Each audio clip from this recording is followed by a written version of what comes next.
Okay, and we are live. Oh, Hi, everyone.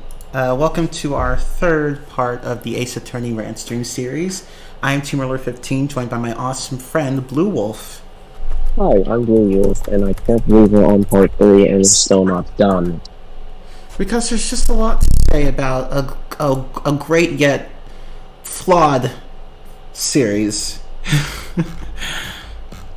Flawed. Yeah, and particularly with certain games, Apollo Justice, Spirit of Justice, sorry. But anyway.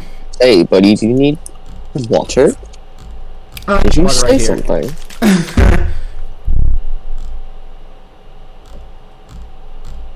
Okay, let's see. Okay, Yeah, for this stream, we'll be talking about basically the side games. Well, not all of them. We'll be talking about a few.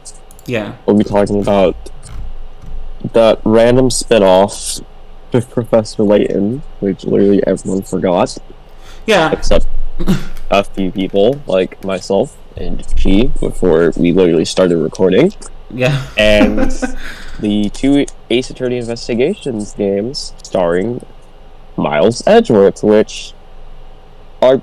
I mean, the second game is pretty good. First game... It was... there was some moments where it was good, but yeah, it had problems. It had problems. Well, I will say this. Both of them have a major problem. They're both long as balls, okay? Especially the second. It's just... Second one is just... It never ends. Yeah, it was so long that I don't even remember, like, a lot of the plot details. Which is why, when I'm explaining these games, I will not be going into full detail. I will just be saying a basic summary. Thank you, Wikipedia. Right? It's like, just read a wiki page. I'm just going to simply read the wiki pages because even though I have played all these games, I don't feel like just reciting every single thing. So we're just going to give a basic synopsis of each case. I'm basically saying, okay, we did this, we did that, this is who we talked to. It's this culprit. This person's the culprit, this is why they did it. Happy times, happy days. Yeah. So, we're actually going to start out of order. We usually do this in, like, chronological order.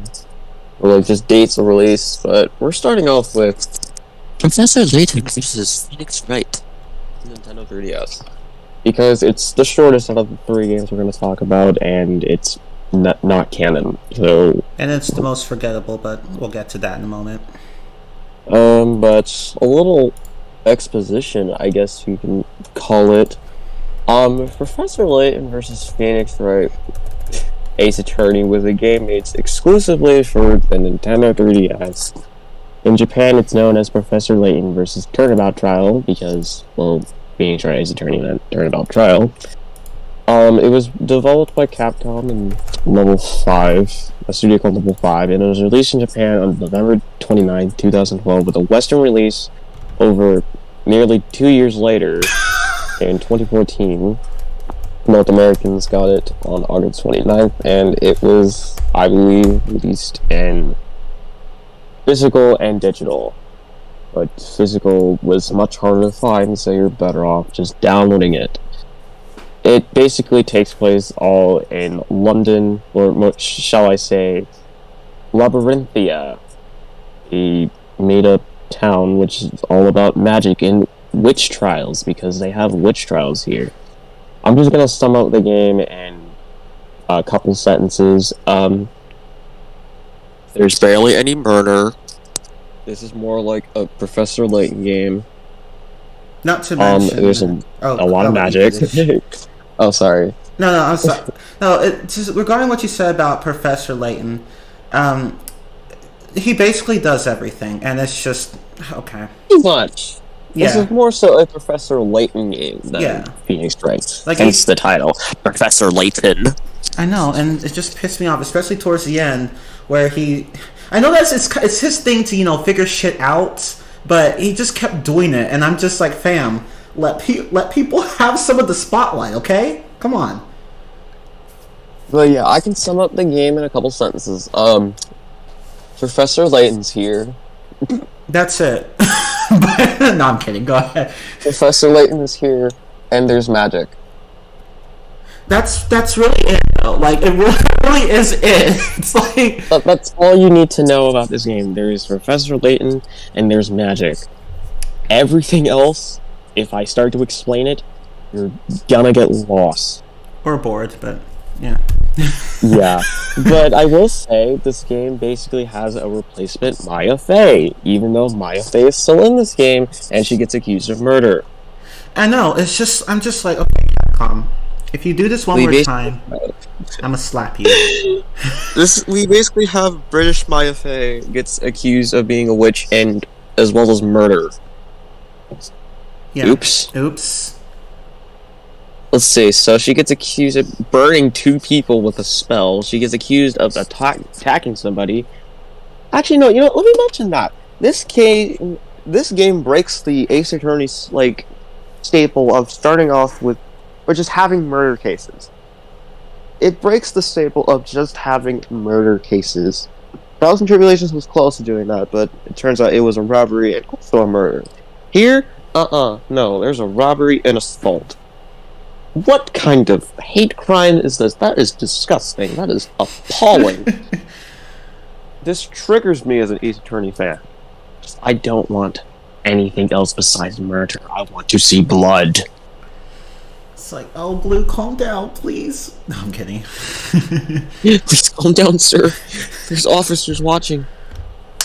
But yeah, and it turns out the assault case, you never solve it. That's the thing. I was thinking the same thing. I'm like, okay, so we know that the suspect was defending themselves because the way her fingerprints were on the murder weapon, but but we never know what happened after that. That's it. And I'm like, okay. Literally, you start off with the assault case, then all of a sudden you get brought up some random robbery, and you arrest the person who was originally the victim in the assault case.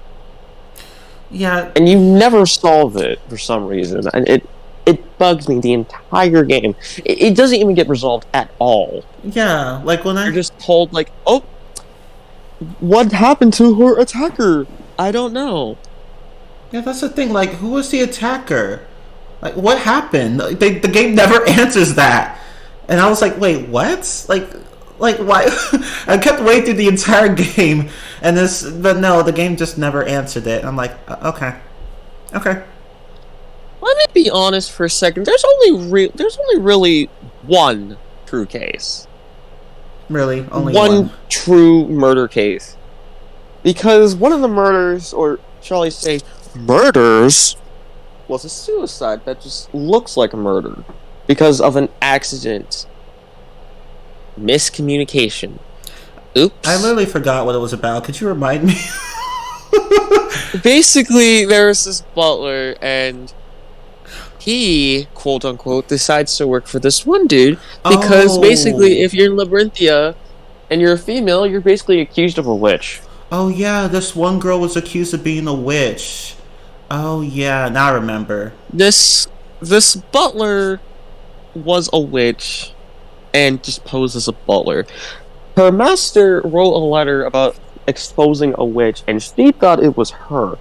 So she was gonna kill him, but it turned out the dude killed himself. When she saw the dead body, she thought she killed her. So to make it look less suspicious, she strangled him. Well, no, strangled the dead body. Yeah. But it turns out, it wasn't meant for her. So she snitched on herself. Oops. Yeah, oops indeed. That case was a mess. Most of these cases are just messes. The only good case is the double murder. Which one? The double murder. I forgot. It was the first case. Not the first case. It was the first actual case. After Phoenix and Maya get transported to Labyrinthia through a book. I said I wasn't going to explain the plot because it's going to get confusing, but I feel like I'm confusing people more. So basically there's a little book or something like that. Phoenix and Maya are going to London for a lawyer exchange program. They defend this one girl, Espella Cantabellum, or whatever the frick her name is. After they prove that she's not an attacker, they find a book laying on a bench. They pick it up and they start to read it, but the book starts flipping all the pages, and then they get transported to Labyrinthia. The game tries so hard to make it seem very logical and very normal that people obviously get transported to different places through books, but it just doesn't work. It doesn't, because the actual explanation is that the book had some hallucinogenic ink, and Phoenix and Maya literally passed out after reading the book, and then the person who transported them there, who's what, I forgot, Espella's friend or whatever, Eve. It was Eva. I can't remember her name, but yeah, Eva. Speaking of Eva, what a horrible she person. is. I'm sorry, she is a fucking horrible person. Not a good friend. Spoiler alert! Not like you'll actually care to play this game. If so, oops, sorry. Yeah, she's very manipulative. Yeah. She ends up being the, oh my god, every game has an evil prosecutor, and she turns out to be the evil prosecutor of the game. Oh no. Oh no. Oh no. Like, you thought it was Barnum? Nope, it wasn't him. Nope. Oh, no. He doesn't really do anything in this game. He really doesn't. He's worse than Pain. I'm not saying a lot. Yeah. He's worse than Winston Payne. And Winston Payne actually did stuff. That's true, actually. All he does is just tells Phoenix, hey, you're wrong because I'm a knight in shining armor. Basically. You knave. Oh wait, no, that's Sonic and the Black Knight I'm thinking of. Knave. Right. Knave. Knave. Hedgehog. Knave the Hedgehog. Cut it out! Cut it out! Caliburn. No chill. Armin Accidenti. Okay. Before we just move on, because we basically explained the entire game. This game really loves, like, hidden messages and names. So, how you guys doing? Oh. What the? Huh? What? How you guys doing? Oh. Oh, I would good. Oh, hi. That shocked me. Oh, hi. Honestly, did you forget me, like, man? I'm sorry, that just, like, shocked me for a second. Like, what the? It shut you. Hi, we're kind of streaming right now. Yeah. Yeah, sorry. Yeah, we're... Oh, you could say hi. You can say hi at least. Okay. Hi. Hi guys, this is Neptune. Hey. Hey, Naeem. What's Naeem doing here? Oh no, what's going on? I'm What's going bored on? to death right now. Sorry to interrupt the event stream. Okay, Bill, you're I'm funny. just bored. You're funny. Real funny. Real funny. I'm gonna go play Dark Souls. Have fun. Really? Alright, It's yeah. hard. Dark Souls, okay. Anyways. Like, Right, continue on, Blue. Just keep on talking. Oh my Okay, god. basically, this game really loves, like, hidden messages in their names. Kind of like with Spirit of Justice, where everyone's name in Kuraian is a hidden message. I know it goes to Dark Souls. There you go. Dark Souls. Yes. That's the best name. Yeah. Carmine Accidente. He dies in a car accident. Oops. The fuck's happening? You're talking... A Yeah, stream. we're talking about Ace Attorney games. Because why not? we're just ranting about them and like how Obviously great they are. Wink, wink.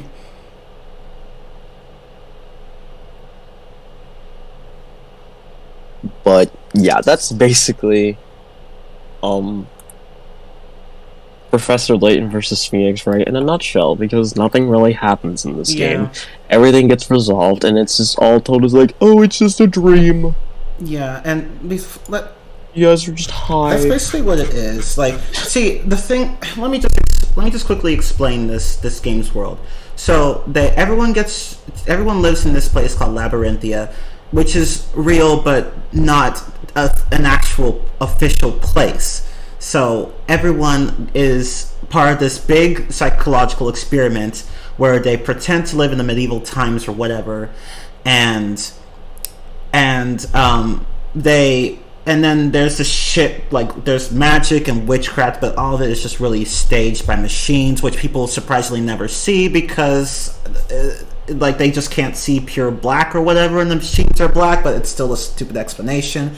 So It's so confusing. yeah, so nothing ever really happened, and for the dumbest. Okay, let me talk about the storyteller. Let me talk about him because, oh my god. So, okay, so before, like, I think, like, before in the past, like, he and Eve's father and their daughters lived in some town, in the very same spot that Labyrinthia was in, and they were the whole town was doing this whole fire festival thing, like where they would have a large fire right in the middle of town because that was a fucking good idea, but whatever.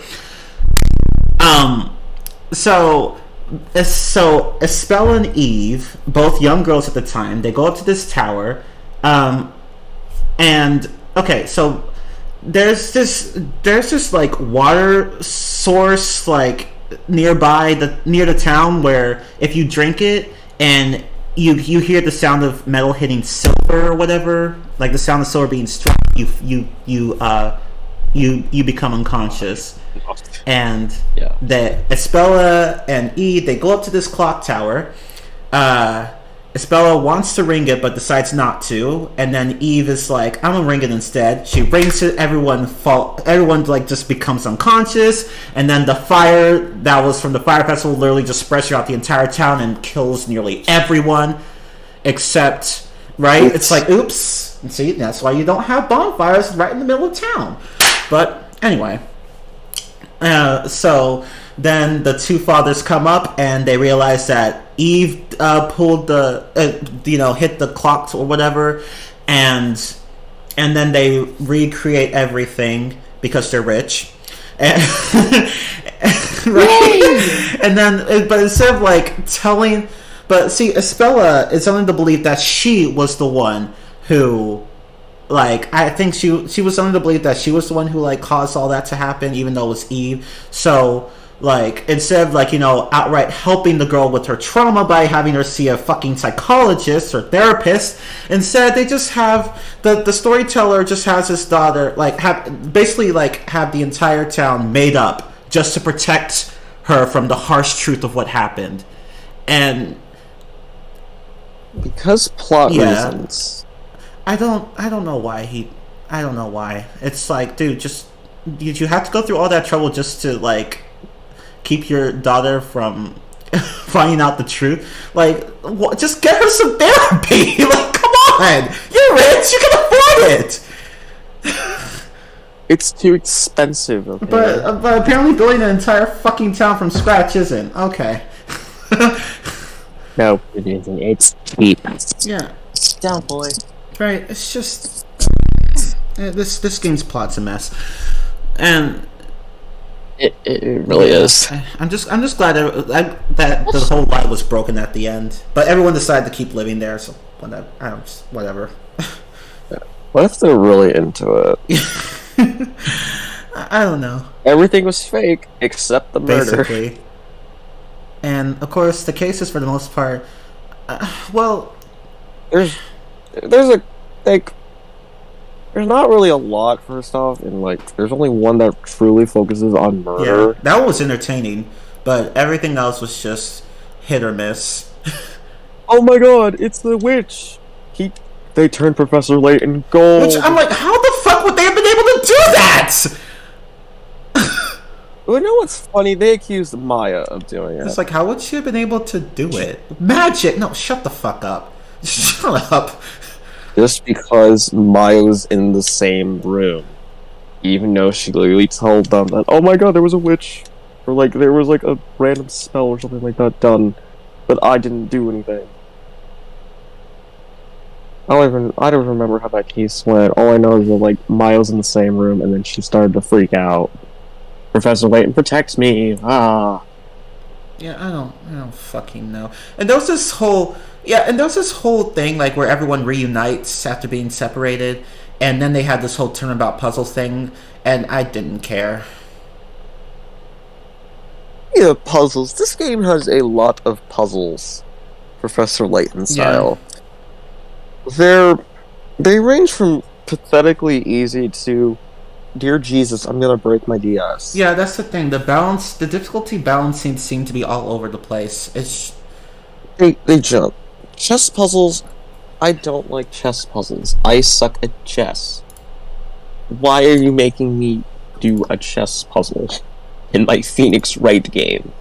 Oh wait, you barely play as Phoenix. That's another complaint that's valid. It's like this game feels more like Professor Layton, even in the DLC or whatever, like the extra cases. Yeah, there's like DLC, extra, but it's nothing to write. Yeah, it's just about. extra. They're just extra episodes where the characters repeatedly break the fourth wall. Funny, but that's really it. Oops. And even Edward makes an appearance, and it's like, and I'm like, but still, in those you really. You don't solve anything. You just do puzzles, and that's it. And I'm like, is this a Professor Layton game or a Phoenix Wright game? It's because it's not both. And another thing that annoys me, like, you know how Professor Layton becomes the Inquisitor at the end, basically the prosecutor at the end, and it's like. Yeah. See, the thing is that he basically just stomps all over Phoenix in that last battle. Like, Phoenix doesn't even get any hits in on him. And I'm just like, okay. Like, it's just... He gets interrupted, like, every 5 seconds. Like, I'm just like, can you guys just let Phoenix have one win over Layton, please? You know what it reminds me of? It reminds me of Edgeworth in the first game. Very good point. Where Edgeworth was just, he wouldn't say anything at first, and then he'll just like make a whole bunch of points of Phoenix, and it's just like Phoenix just looks all stupid. It's just like, oh, oops. Yeah, it's just like that, and it's so annoying. I'm just like, guys, have Phoenix put up more of a fight, please. This doesn't need to be a thing. I mean, at least Layton isn't like, hey, this autopsy report is not like updated. It hasn't been updated. Very true. I'm still mad about that. I know. If you're gonna have an updated report, why don't you say anything? Because plot. Oh wait, you make it look like Phoenix looks stupid. It happens to not even just Phoenix. It happens to Ryunosuke as well in Chronicles, and I'm just like, y'all need to stop doing this. You need to stop. It's just with the rights. Yeah. It's the quote-unquote Phoenix curse. It's just like, Ryunosuke's like, let me just explain how this shit couldn't have happened, and Van Zeke's is like, nope, sorry. And I'm just like... Hey, guess what? You're wrong. You got outdated information. And I'm like, why didn't you say anything sooner? It's like, because. Oh, okay. Okay. Because you didn't ask. What? Basically. Oh my god. But... What? Oh, and another thing that just shows how that basically shows that Professor Layton was the protagonist of this game. So at the end of the game, where Eve says that she admires Professor Layton's ability to solve puzzles and his investigative abilities, basically, and he says, "I'm flattered," and then he says, Phoenix stuff. right? And then like what she says about Phoenix is like she brought Layton here because of his investigative abilities, but with Phoenix it was like, oh, it was just an accident, Phoenix. I'm sorry. And I'm like, oh shit, that must have stung. I was like, oh shit. I mean, for half of the game, he's baking bread. He doesn't do any investigating. He's just baking this bread. game did him dirty. Welcome! This game did him dirty. I was like... I will say the game kind of looks good for the time. I mean, it's a 2012 3DS game, so... I mean, technically 2014, but 2012. It's pretty good looking. I mean... It's a model, right? And I guess. Oh, Maya, pretty good. Maya was... Sorry. Oh, no, I'll let you finish, because I was going to talk about something else. Okay. Miles' model's pretty good. Layton's, I kind of don't like his eyes. They kind of look like just blank dots. Right? Like, they're just dots. I'm like, why? His design is just so off-putting in this game. They could have touched it up a bit. I mean, I get it. That's his model usually in the games. He usually just has dot for eyes. But here in 3DS, it doesn't look that good. Especially when compared to Phoenix and Maya's models. Especially when they have more detail. Like they're both highly detailed in 3D, and then there's just Layton and Luke. I'm like, okay.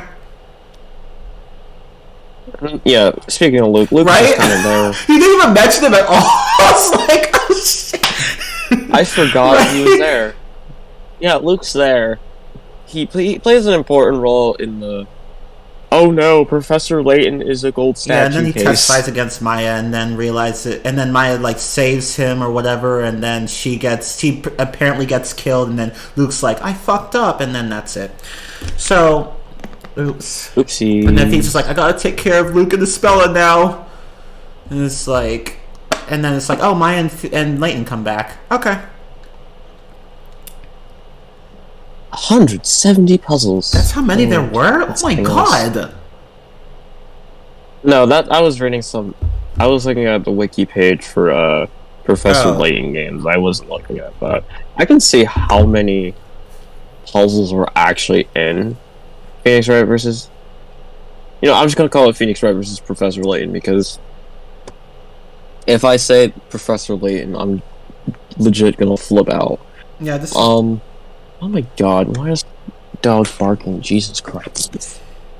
I just took him outside. Oh. Javi.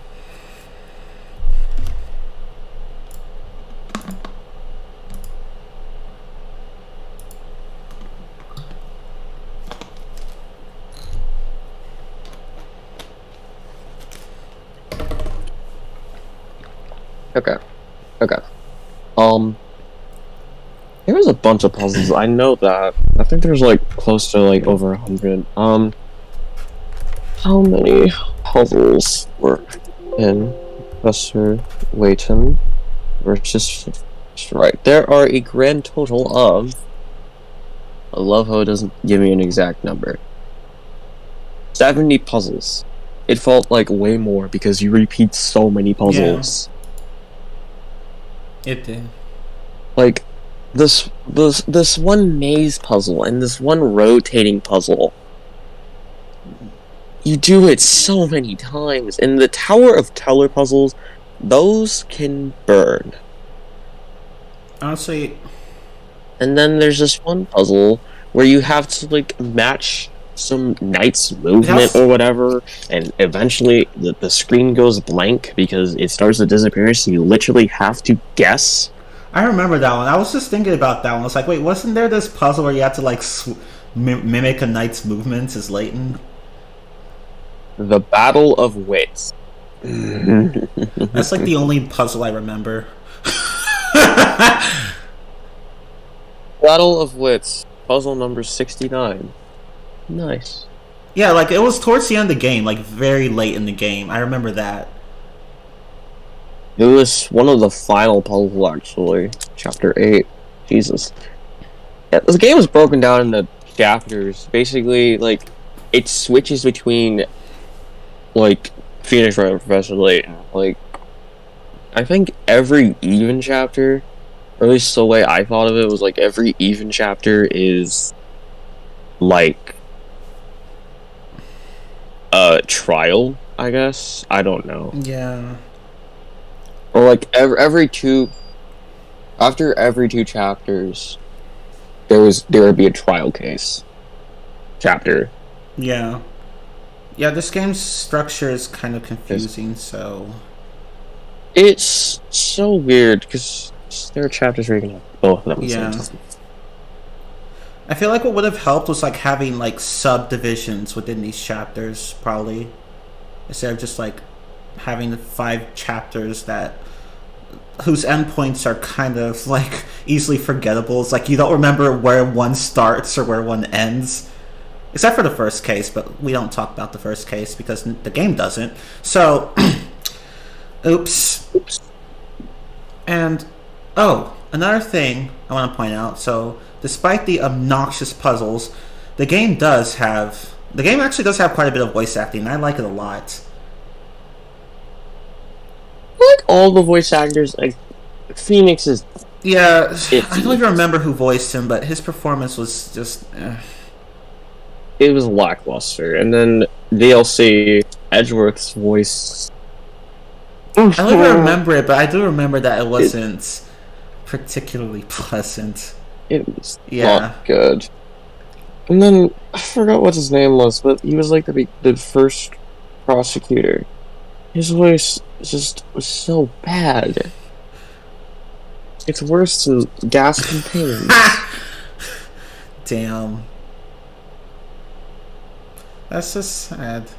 Not That's good. just really sad. But mostly everyone was fine. You had just a few bad apples. And lots of British accents. Lots of British accents. I lost my glasses! I lost my glasses! I'm like, yeah, we get it.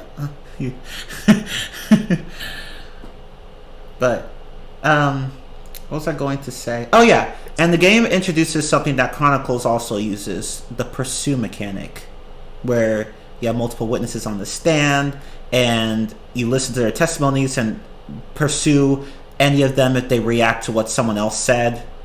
So it's in here too. I will say it's better done in Chronicles than in this game, because it's in this game was kind of confusing. Like in Chronicles it was. That's the best way you can describe the game. Basically, confusing. It's good but confusing.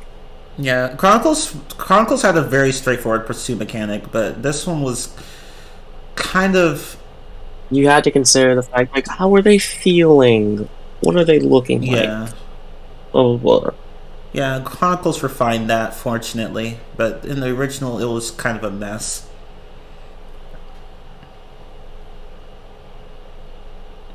But anything else? I think that's pretty much it regarding this. Yeah. Yeah, this game. It's a mess, but a kind of fun mess. It was enjoyable. It just had problems.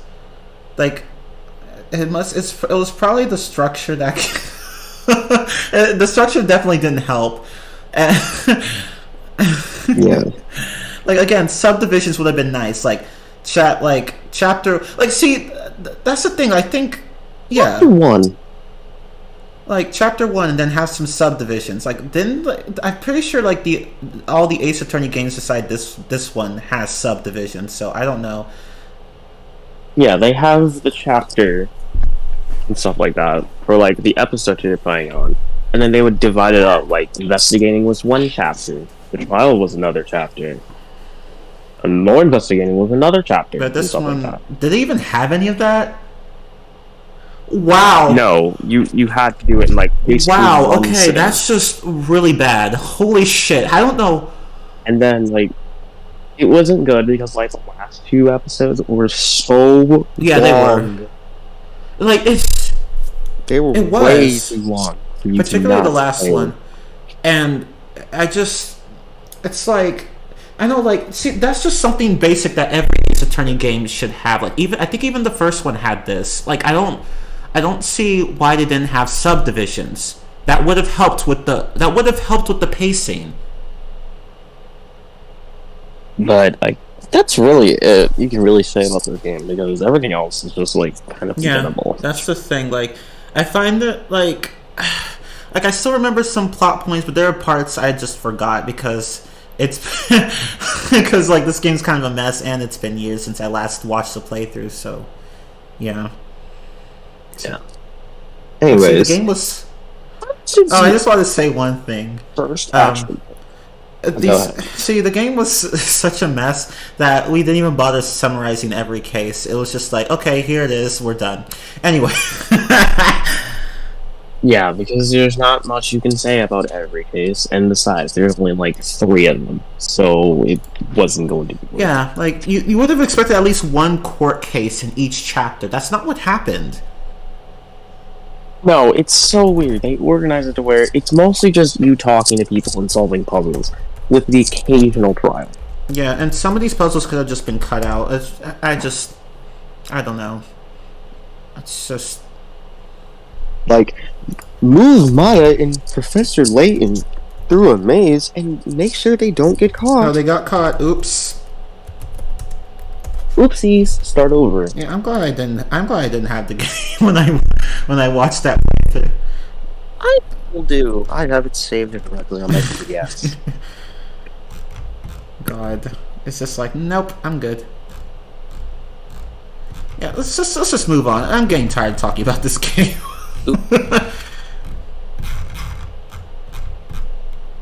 So our next game, it is starring Phoenix's friend, enemy, rival, lover. I don't know. What? We can just say this game is also a mess, but for different reasons. It is. This is investigations. Oh no, Miles Edgeworth, Ace Attorney Investigations, or Ace Attorney Investigations 1, as I like to call it. It was in Japan in 2009 and internationally in 2010, and is considered the 5th game in the Ace Attorney series. It's set place between Ace Attorney Trials and Tribulations and Apollo Justice, as you can tell, because during one episode you can see Phoenix still in his lawyer suit. And he's just in the background. Yeah. It's just like he's just there. Okay. Just kind of there. Anyways, basically this game can be summed up as every case is connected in a really weird way, and it has a bunch to do with a drug ring or something like that. I don't remember. It was a smuggling ring, like I think involving cash. A smuggling ring, that's what it's called. That's what it's called, the smuggling ring. It was some sort of crime ring.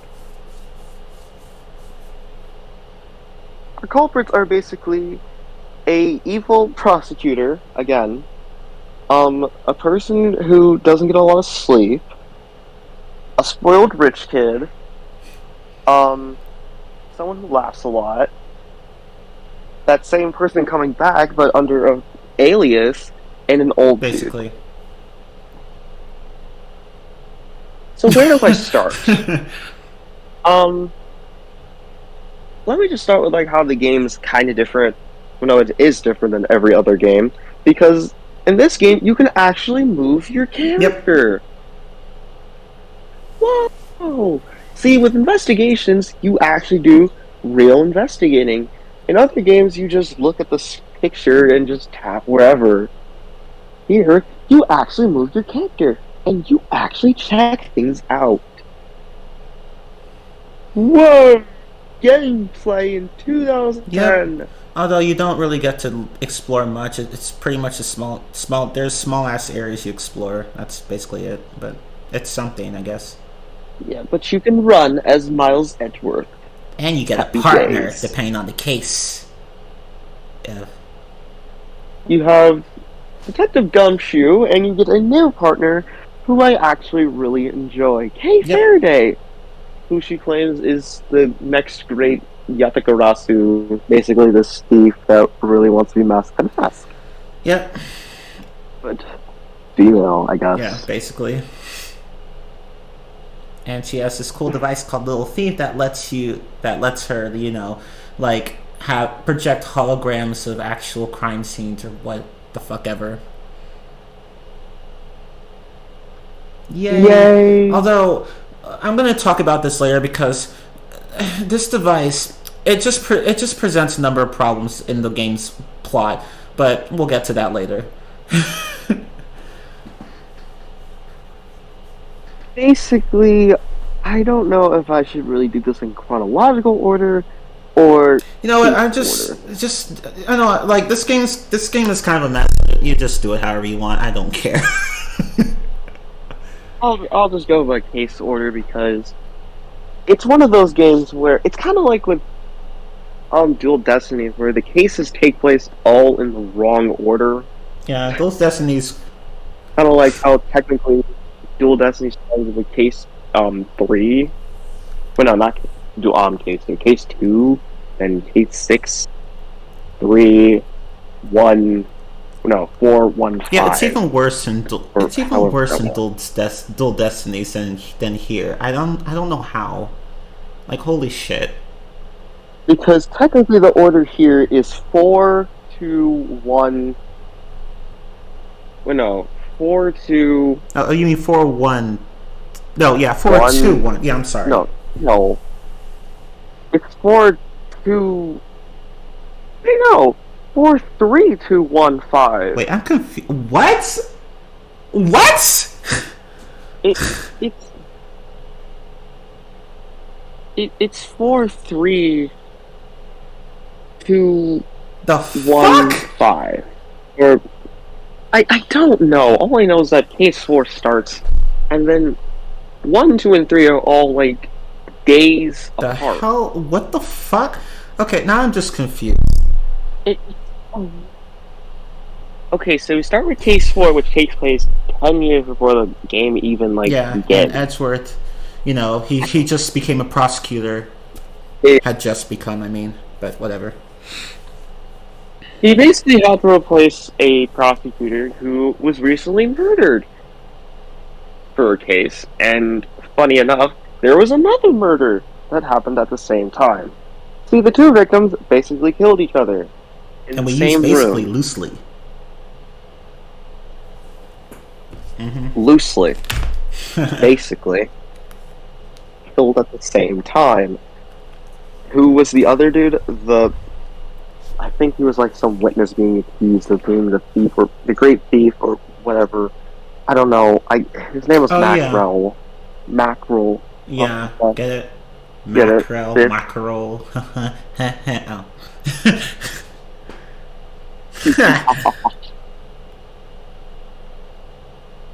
Oh no, here it is. It's 4, 2, 3, okay, that makes 1, more 5. sense. I was like, what? Okay, so 4, 2, 3, 1, 5. Okay, yeah, that makes more sense. Still a mess, but easier to follow than whatever Dual Destinies was.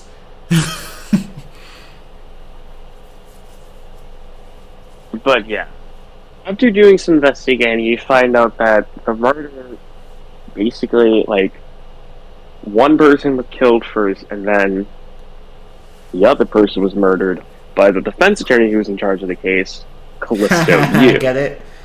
She basically goes on all Callisto Yu.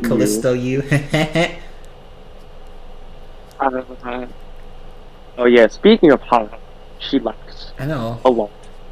And basically runs away after you confront her. Like, you confront her, she points a gun at you, and then she fires a gun, but she misses, thankfully, and she runs away. And the detective, thankfully. And then one of the detectives chases after her, going, "You!" And she's never found for 10 years. And you'll find out who she becomes later, but right now, that's what happens in the fourth case. And basically... Oh, why? But these games really love to, have one case where you go back in time. Starting in this game, you have basically... Oh, no, technically starting in Trials and Tribulations, you have, one case per game where you flash back in time to, the beginning. Why? I don't know. Exposition. Basically, that's what it is. Like, you had the Mia Fey cases, you have this case, you had, basically in Apollo Justice, Phoenix's last trial, Ace Attorney Investigations 2, you have one flashback case, which I extremely love, but we'll talk about that once I get to Investigations 2. Dual Destinies, you basically had case 6. Enough said. And Spirit of Justice, you basically have, well, there wasn't really any case out of order. But then you just have the Great Ace Attorney 1 and 2. Enough said. Yeah. And they had a weird case. They had this weird situation where one of the first game's cases was pushed back to the second game, which confuses the plot. For which game again? Great Ace Attorney 2. Yeah, the second case of that game technically takes place in the first, but they moved it to the second for time constraints. I'm guessing that's what it was. Those two games have so many plot holes that I don't think we'll do a separate video on those. Yeah, I have a lot to say about Chronicles, particularly with how Resolve ended, because holy shit, there is so much wrong with it. Holy shit. There's a lot wrong with those games. Yeah, they're great. We love them, but holy shit. Oh my god. It's like, what the fuck, Capcom? What happened? But when it comes to story, those two games just no. No, they messed it up so bad. Like I think the first game, the problem with the first game to me was that the pacing was just slow. It was slow. Especially the first case, where you already knew who the murderer was, but you had to go through how many hoops just to knock her down a peg. And think about the final case of Investigations, but worse. It's that. Yeah, Investigations. We were talking about that. Oopsies. But we'll get to that later. Anyways, for 10 years later. You meet Edward. He's on a plane. And he's heading back to the United States after basically investigating stuff. I can't remember why he's on the plane. All I know is that he's going home. Oh no, he's not going home. Yeah. He's going to investigate another case. Only to be stuck in yet another case and accused of murder because he opened an elevator. And found a dead body. And then fainted. Wait, no, he didn't faint. He fainted before that. Sorry, but... And then... Yeah, because elevators are scary. So what happened was that there was some turbulence at one point. You know how Miles Edgeworth hates earthquakes, so passes out, wakes up, finds the body. Then people see him near the body. They're like, "Oh, gee!" And then he gets arrested. Oopsies. It turns out one of the flight attendants killed this person. He was an Interpol agent.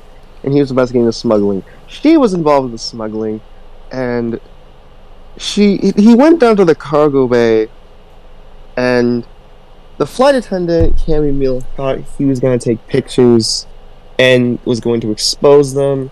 So she pushed him off the side of a balcony, and he falls to his death. Right? Oops! It's like he hit the floor, just like T-Pain. It's like boom. It's like, right? Like he ate that. It was like, oof.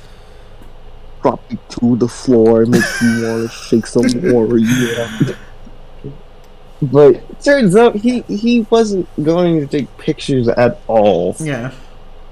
She just freaked out. Oops, yeah, she panicked and fucked up, killed his ass, and then he's like, "Oh my god, suitcase!" She literally grabs a suitcase that her coworker made, puts the body in there, and then just takes it up to the upper deck or whatever, and then and then just dumps it and then like she was going to like put the body in a certain place, but the turbulence went and just fucked that plan up, and then the body just sprang out of the suitcase, and then she was like, oh shit. And then she was like, oh wait, this man is passed up nearby, let me just put this guy's wallet right there. And oh my god, if the wallet's out, they're gonna find me. Oh no. Yep. So she basically pinned the blame on both Edgeworth and her employee by using the employee's suitcase and, planting the victim's identification on Edgeworth or whatever. I don't remember how she did it, but she blamed them both, basically. She pinned the crime on both. And she still got caught. Oops. Yeah, like Edgeworth and Francisca. Both, Yes, Francisca's there for some reason. Well, she wants to be like, hey, I'm a better attorney. I'm a better prosecutor. If you solve this case first, you'll be good. But if I solve this case, you're a stupid fool that should quit his job. I solved it. Now what?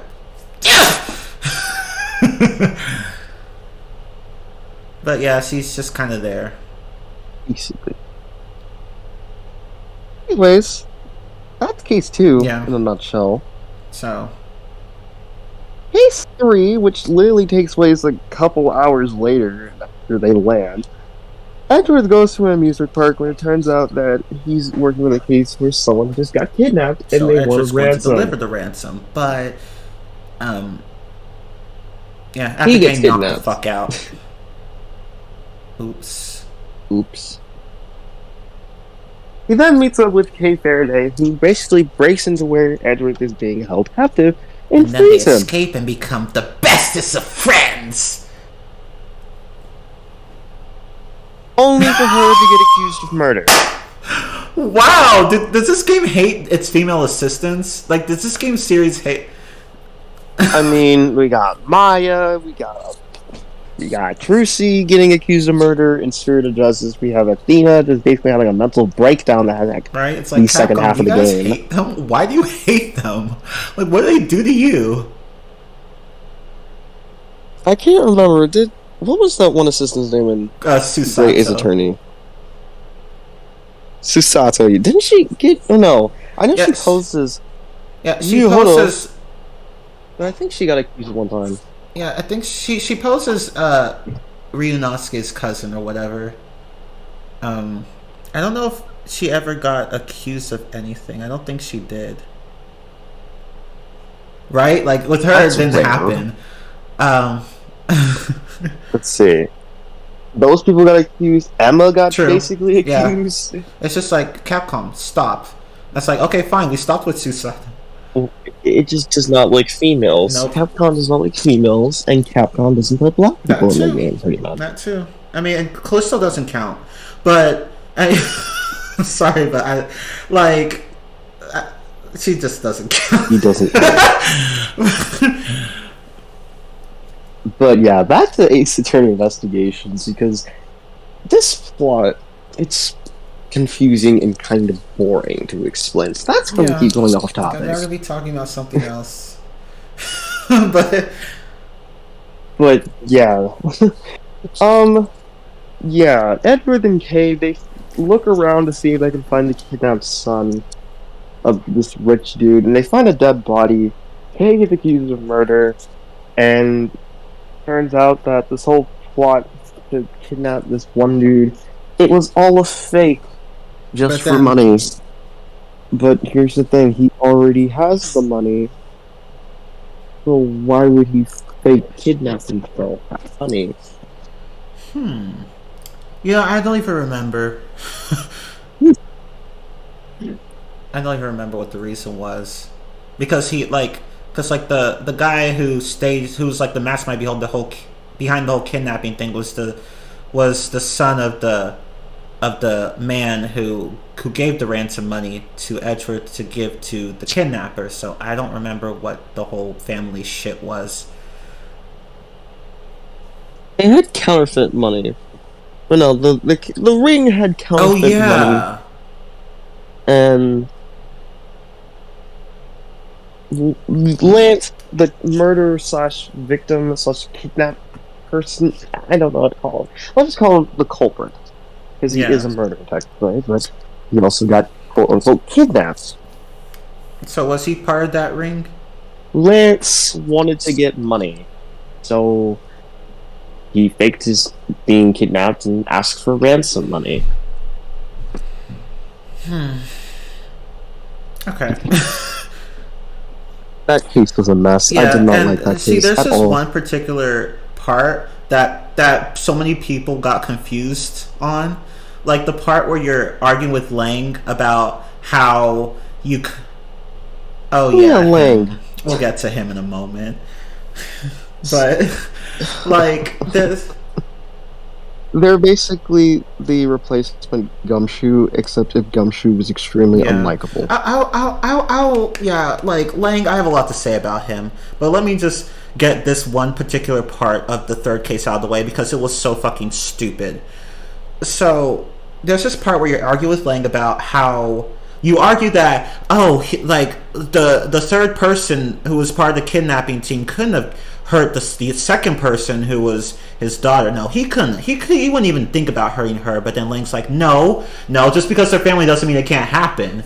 And then you argue with him about that. But it turns out that the counter argument that you use has nothing to do with the actual point that Lang is making. You're trying to point out that there were 3 kidnappers, not 2. And I'm just like, what does that have to do with the argument? It's just, oh my god, like, what kind of stupid ass logic? What made Capcom think people are going to figure that one out? I guess. I was just stuck on it. I was like, I don't know what the game wants me to do. And it's like, oh, you have to pretend that there were 3 coffee cups at the hideout to prove that there were. I'm just There's like, 3 coffee cups, guys. Just because Link thought there were 2 kidnappers, I'm like, what does this do with the topic at hand? It is so irrelevant. Holy shit. God. Oh god. Capcom, why? Jesus. God damn. Fuck this case, let's move on. After basically, that, he heads home back to his office, only to find another body. Well, there's another body, but there's also an attacker in the room who literally points a gun at him and then walks out. No. He shoots a case where it has Edward's old outfit, and he walks out the room. So, after that happens, obviously Edward calls the cops, like a logical person. This dude's name is Buddy Faith. He's just dead on the ground, got shot. Oops. And guess who gets accused of murder? Bird! You knew it was gonna happen, like... you remember her from Justice for All and Trials and Tribulations, where she literally gets accused of murder just because she was willing to be nearby or something like that. Yeah, she gets accused of murder. Yeah. Again. This is because she opens the door for the killer. Yeah, so, if I recall, it was something to do with some key she had, and she lost it apparently, and she pretended to lock the door for this prosecutor who was actually the killer. Like, she pretended to lock the door of some room so that it looked like she actually had the key that she lost. But that key was actually, I think it was the key to Edgeworth's office. I can't remember. But, yeah. And then the murder takes place there because the prosecutor used that key that Maggie left lying around. And then he was looking through Edgeworth's files to grab a file he needed. His partner, the guy who got killed, well, yeah, you know what happened after that. And then, right? Oops. And then another person comes to the office, and Edgeworth sees this guy, but it's not the same. It's not the same as the killer. No, it was the detective from that flashback case many years ago, and he shows up and then shoots the painting for whatever reason. I don't remember. Yeah, he just doesn't like paintings. Why'd you shoot it? And then he just runs out. And then Edward's like, okay, I'm gonna find out who did this because the murder doesn't happen in my fucking office. And he finds out who did it, and then he and then that's it. And then Maggie gets fired. Oops, understandably, but Oops. yeah, she fucked up. And Yeah, I mean, it's better than Justice for All, where she literally gets accused of murder. She gets fired even though she was proven innocent. And just like, oh, I'm just gonna be a maid at a... No, I'm just gonna be a cafe working at a maid cafe. And then she gets accused there. And yeah, then she the gets girl fired. can't catch a break. And she knows it. She knows it. Gumshoe knows it. Everyone knows it. I know, like... Poor I was Maggie. just like, this poor girl. I feel bad for her, but she's like, actually, no, I actually like jumping around to different jobs. I'm like, well, I mean, there's that, I guess. At least she's finding a positive, like, Yeah, there's that. outcome, I guess. It's another example of Basically, I mean, at least Gumshoe's there for her. Not that it. I mean, granted, it doesn't make her luck any easier, but at least there's that. Oops. Oop. Yeah, Capcom literally hates anyone who's a woman, or who's related to Phoenix, or who is Phoenix. So, yeah. And I do like to say that, like, with these cases, there's, like, different, like, bad endings that you can get. Like, for example, like, if you get a game over in the very beginning of the case, Gumshoe's like, hey, you should go rest. I'll take care of it. And then the case doesn't get solved. Oh no! Oh shit! I never even thought to look at those. I've heard about a few of them, but I never even thought to look them up. Oh my god. There's a lot of bad endings. Like, another one is,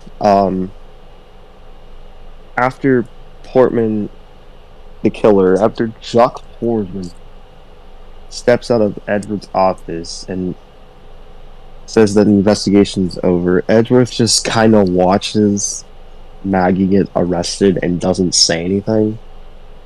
He kind of just lets it happen. Because he's like, oh, I can't prove her innocence. Oh, okay. I mean, yeah. Okay, yeah, you go, Edgeworth. Yeah, totally the right thing to do there. Okay. Yeah. Okay. Okay. Don't even try to protest. Just okay. And then near the end, like, once you pretty much just tell that you pretty much know that Jock is a murderer, but you can't prove it, Portman's just like, hey, I know you want to, like, accuse me, but you're gonna fail. So this girl who basically does not have an alibi, and I do, she's going to jail, and I'm don't. Oh shit! Wow, that's damn. That must suck. It's kind of obvious. Okay, even without the fact that the cutscene at the beginning basically gives away the killer, it's because he's just pretty so obvious who the damn murderer suspicious. is. And I'm like, okay.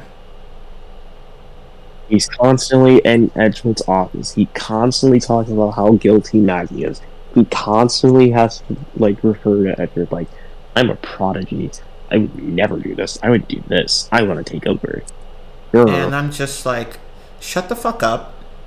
Please. Don't be like that guy from Spirit of Justice. Please. Stop. That fucking Roger guy. God, this... We don't talk about that guy. We God. don't talk about Roger. But yeah, we basically prove Portman, whatever the fuck his name is, his guilt, you know, that he's guilty, and then he chews on his sports medal and then just passes out, and it's like, fine. Oops. Oops. And okay, so one thing. That's Another thing. It's just like, I know the guy has fingerless gloves, but why? Just did he like? I didn't see him wearing gloves when he broke into Edgeworth's office. Right? See, And they doesn't the police, like, don't they use, like, don't they find his fingerprints on some piece of evidence later? And I'm just like, okay. I'm just reading these comments, and this is kind of funny. So basically, Capcom is racist and sexist, then, huh? Yes. Yes. Because literally in one of the games, they include one black dude in the case, and it turns out he's the quote-unquote murderer. Wait, he was black? Holy shit! He was black. He must be guilty, then. So it's very sure logic in this Capcom. And they made him a rapper too, so it's just like even worse. God. We're getting set back 200 years.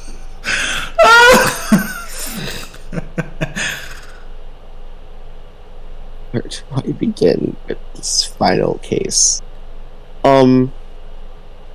Turnabout Ablaze.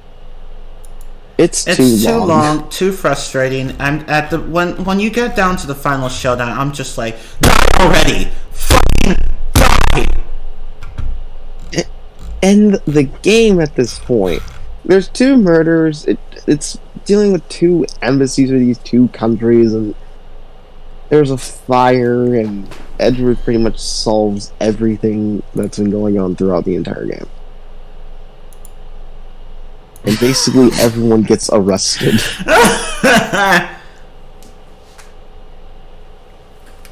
Everyone is getting arrested. Pyro Bad is getting arrested. We find she gets arrested you again. This main ambassador gets arrested. It's Larry Butts, I think he really gets arrested or something. Oops. Yeah. He nearly gets arrested. She's your what? That case just tested my patience. The mastermind just refused to yield, and I'm just like, dude, just give up, please. He's like, nah, you gotta do this. We did that. Nah, you gotta do this. Okay, we'll do this. No, you gotta do this. Oh my fucking god. You think this case is long? Just wait until the next game. Oh god. The final game. And yeah, it is. And before we go to that game, let's talk about Agent Lang. Let's talk about him. Fuck. Agent Lang is basically the and we use that word loosely of this game. Because he doesn't do anything besides just tell Edward, hey, you're inexperienced. Yeah, Get out. You're inexperienced. You're just a lame prosecutor. You're not to be trusted. Just get the fuck out of here. I do what I want. And he'll refuse to tell you anything. I'm just like, dude, you are so unlikable. Just fuck you. You know what's kind of funny? I love the fact that in this game they make it apparent that, like, yeah, Edward is a prosecutor, but he's constantly defending right? people. It's like, why? Yeah. That's the whole joke. You're defending people despite being a prosecutor. Right? It's like Edward could have made a fantastic lawyer, but he works just fine as a prosecutor. See, there's that, and we get introduced to a new Logic superpower, which Logic. So Phoenix can see locks. He can see the psyche locks. Apollo can perceive, and Edward just used basic logic. This bullet fits this gun, therefore this must be the murder weapon. Yeah, see, it's not as impressive as it sounds, if I'm going to be honest. It's painfully Yeah, what you awkward. basically do is you combine. You get a bunch of evidence and clues from the investigation, and then you just piece together the two pieces of evidence, and then you just come to new conclusions. So it's not that hard. It's really not that hard.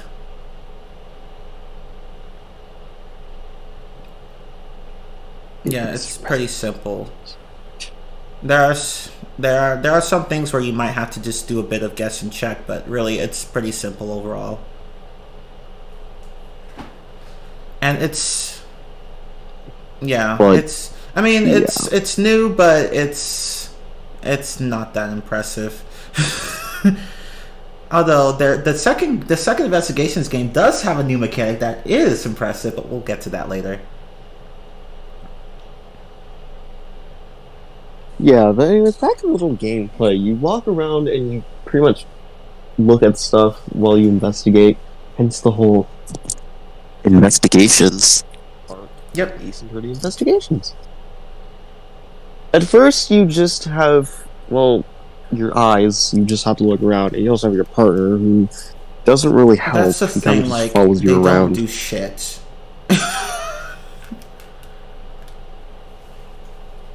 They give you hints, but they give you like really vague hints. But Yeah, you don't even really have to don't talk need to them it. most of the time. It's just However, once you get Kay Faraday added to your team, she introduces this little thing called the Little Thief. And basically what it does, it recreates crime scenes. scenes. Or locations or whatever. It recreates crime scenes and lets you see, like, what exactly happened. Or more so, like, based on your evidence, what exactly happened? Now, of course, the idea doesn't make much sense to begin with, but, you know, it's Ace Attorney, so... You can't question it. This is the same series where you can summon dead spirits during a court of law. And someone can get hit with a fire extinguisher and they don't die, but someone gets hit with a tiny statue and they die instantly. Oh, I'm sorry. They'll die, like, almost. Not instantaneously. They'll start to die, but then they, like, have enough strength to write because updated autopsy report said so. Okay. And going back to Kay's little thief invention that lets you see crime scenes in 3D, you know, I love how its validity is never questioned until the very end of the game. And I'm like, why are you telling me this now? It's like... what? How did you get this? It's I don't know. It's just like... It's like one of the culprits at the end of the game says, "You need concrete evidence, dear." And I'm like... Why did you tell? Why did you say that earlier? Like, oh my god, we've been using this as a third case, and you are. This is now a problem. This game's writing. Oh my god. It's like let's have the player use this device that really doesn't mean anything technically. It's something that pretty much everyone's going to realize upon the first playthrough, and then. And then towards the end, the game finally calls you out on using that, and I'm like, oh, okay. Show you. Okay. I mean, that would have been nice to know earlier, but they want to be petty. They want to be petty. They want to be petty. The entire last case is just a string of pettiness. That's all it is. God, I just... This game. But, yeah... Anyways, there's a double murder. Which I don't even remember. Yay. I'm sorry, I don't. I don't remember it. So, one of the victims was part of the 10-year-old case, and another was just some dude who wanted to be mask to mask.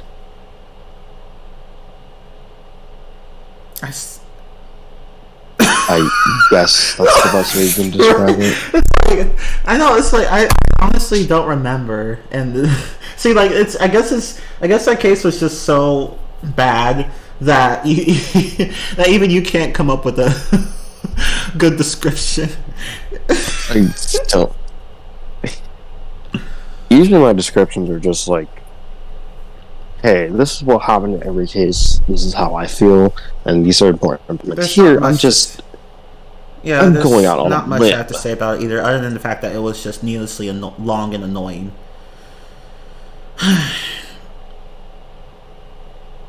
And Alba... Quercus Alba? Hugh Alba. Yes.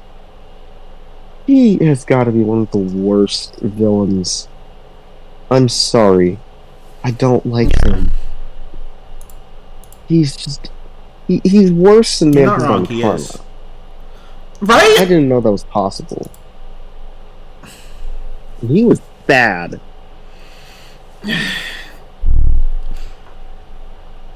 At least with Manfred, he had a reason as to why he was so bad and evil and stuff like that. This dude, he's just mad because... I don't even remember He's either. just I don't mad. remember what his motivations were. I mean, he's in charge Smuggling of ring. the... Yeah. He's in charge of the smuggling ring. And he's basically responsible for the 10-year murder and the 2 double murders. He's in charge of... No, he's responsible for 4 murders, basically. Yeah, he Oh, he he's masterminded responsible. basically everything. And I don't remember why.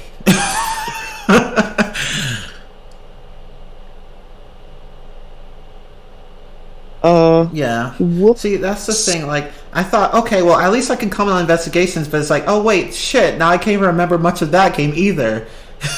That was just investigations too. No, it's this one too. Oops. Yeah, this game, while its plot is a freaking mess, like, it's not bad. It's not the terrible. worst, not even close, but it's, yeah, could have been better. I do like how every killer basically played a role in the overall arc.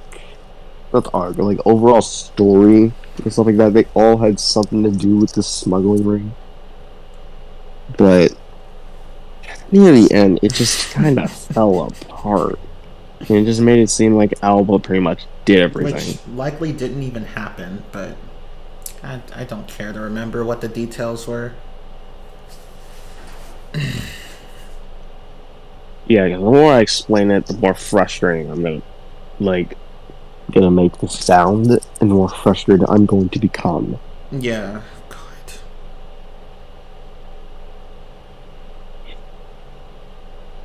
Just thinking about the Right. plot. And makes me another tired. thing that annoys me. So Franziska comes back into the game, supposedly being a better prosecutor. No. Just no. I mean, investigations too, yeah, but in this game, no. No! Just no. Just no. No. She didn't change. Or if she did, barely. Just no. Fuck this. Let's just move on to the second one.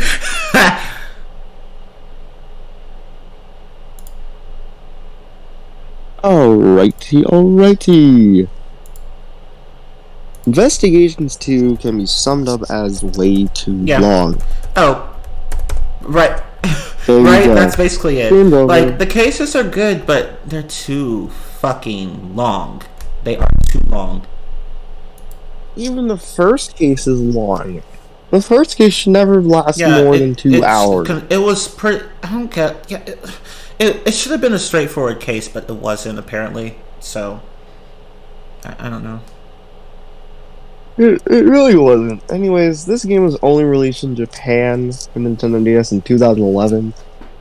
Only because of 2 things. One, it was 2011. People were not playing the DS as much, plus they wanted to focus on the 3DS. And sales from the first game in the West were not as good as it was in Japan, so they decided not to bring it over with a translated And people didn't version. like that, so fans made a translated version. Which I highly recommend. Yeah, it's actually pretty good.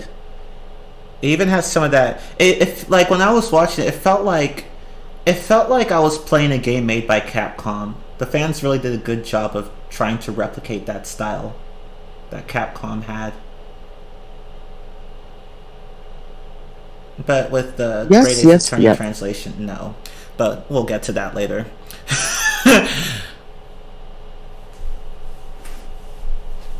least this game doesn't have this stupid complex plot where it's so easy to get lost. True. Yay. It's all pretty much straightforward, even in the case where you go back in time for a little bit. Yeah. But, yeah. But It's honestly, all I in forgot order. about what happened in most of this game, so I'll just let Blue explain shit.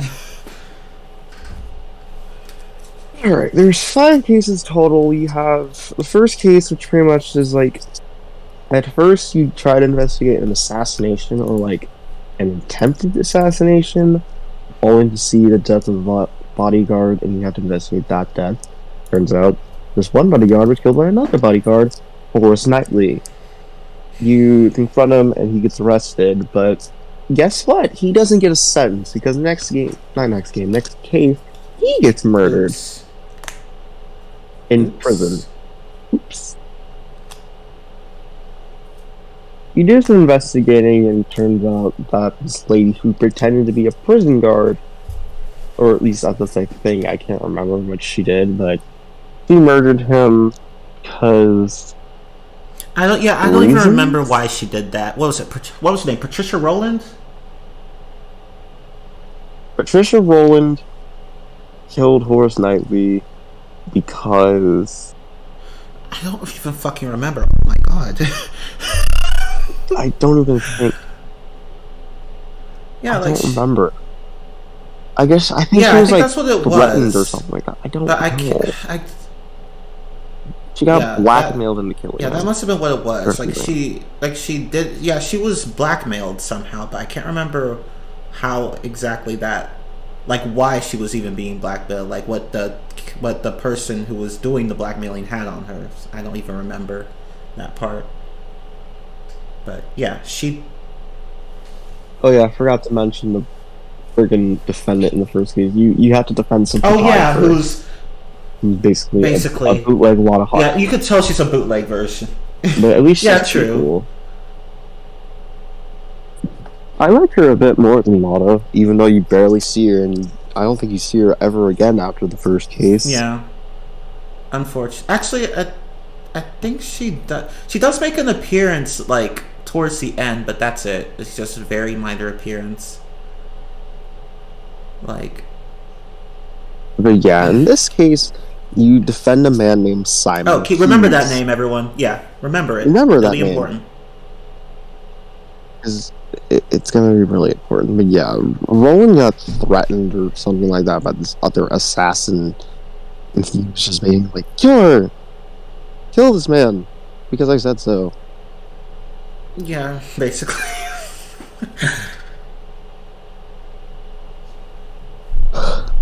So she kills him.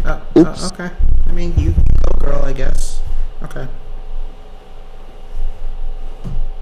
Yay, fight the patriarchy. Hooray. Yay, fight the patriarchy. Kill all that. I'm sorry. Go ahead. But next case, you basically switch between the past and the present. I forgot about it. I'm sorry. You get to see... Okay, it's based upon this whole cooking show, or like this cooking competition and stuff like that. And one of the contestants ended up murdered. Oh no, and this other chef, who is his competitor, gets accused. Basically, Gregory Edgeworth, Miles Edgeworth's father, was working on the case, as well as his assistant, Raymond Shields. Remember that Ray name. Shields, who's also important. Remember that name, because he's also important in this game. But basically, Gregory starts investigating a whole bunch. And this happened to be his final case before he gets murdered. Oops. Yeah. And the case basically went unsolved. So Miles Edgeworth, decides to pick up the case and pretty much finish the case for his father. Manfred von Karma was also involved, but barely with this case. This is the case that caused him to murder Gregory Edgeworth because Gregory Edgeworth got him a penalty or something like that. So it's like, what was that case like? Well, here it is. Oh yeah. Here you Oh yeah, and go. Detective Bat was also present here too. So. Yeah. Oh yeah, I forgot to mention the worst part of this game. Oh shit. Oh Sebastian shit. the Oh best. no, not him! He's definitely not the best. He's the worst. pest, as Raymond Shields once said. The pest. It's an accurate term. He's Basically. the pest. See, Because he never shuts up about how smart he is and like how young he is and like, oh my god, I was like. and there's a reason for class, that. guys. We'll get to that later, though. But yeah, he's just obnoxious and annoying and dumb as fuck. Holy shit! Like goddamn, the guy can. Yeah, And I thought, like, the logic was dude bad. can't make a logical argument for his life. He couldn't do that shit. Even the, and he was accompanied by this judge, Justine Courtney, and she often had to like make arguments for him because he was just so bad at it. And I'm just like, oh my god, this guy needs to shut the fuck up. Which is why I was always happy when Francisco whipped his ass. That brought the smile. Right? Everyone to my loved it. face. It's like that was the moment everyone liked Francisco. It's like just whip his ass. It's like thank you, Francisco. Whip that ass. Hey, yo. Well, not like that, but anyway. I mean, what if he? Oh no, I can't say that. But yeah, he's an annoying character.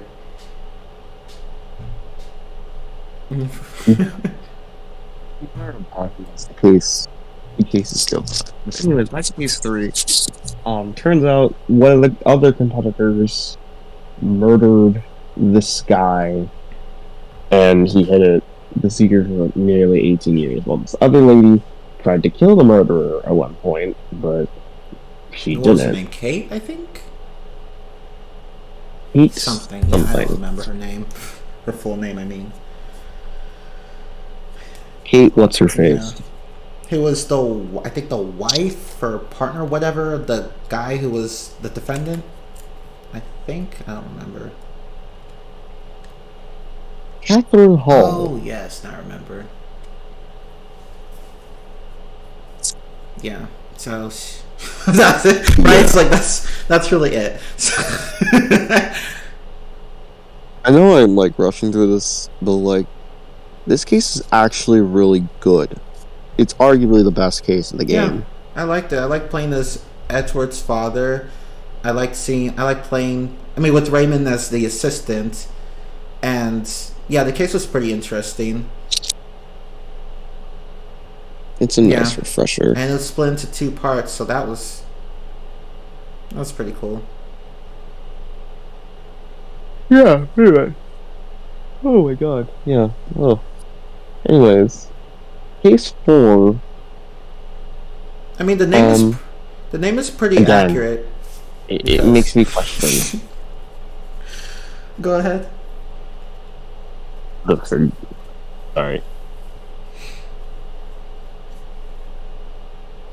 Oh, Wait, I can go. Actually, all I just wanted to say was that, like, for the Forgotten Go Turnabout, ahead. that's an apt name because I don't remember it. So go ahead. So basically, Kate Faraday goes to Oh, now I this remember. rooftop.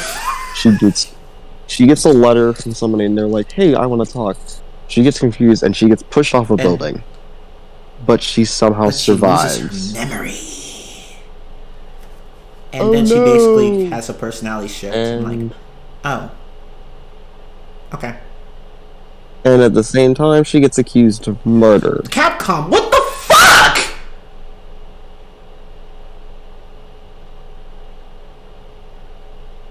Damn. Where's the logic? If there is any, but go ahead. There's no logic whatsoever. But yeah, basically this case serves as like an exposition dump where you find out Sebastian's backstory and his relationship with his father, who turned out to be the murderer. Oops. Basically, Sebastian the Best was only the best in his class because his father, Blaze the Best, bribed teachers. Yep. All those good grades he got, those were not even, no, those weren't his grades. He actually scored the worst out of everyone, but his dad was like, no, just fix his grades, please. And everyone was like, okay. And but because they were paid to do it, so then that made Sebastian's ego so big that when it finally gets popped at the end, well, I'm sure some people got some satisfaction from that. When his father outright says, "You were never good, son. You were an idiot. I paid your teachers to make you graduate." And then he's like, "Daddy, why?" And then just runs away. But back to Kay. Go ahead.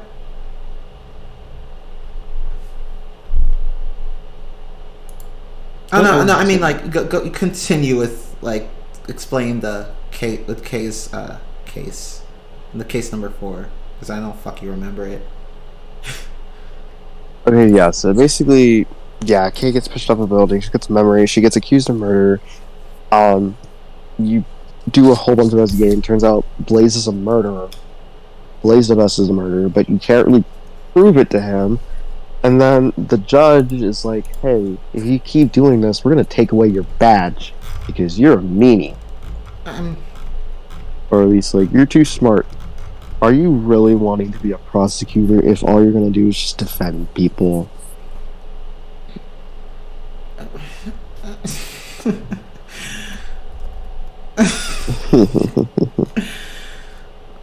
Yeah, I have no words.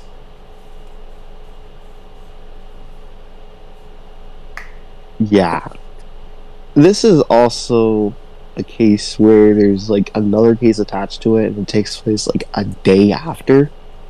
Matter of fact, case 5, I can just say it's too long. It is. Basically like the first game, although I might think it's even worse here. It's bad in this game. And, ooh, I have a list of plot holes I can talk about, but go ahead and explain the case.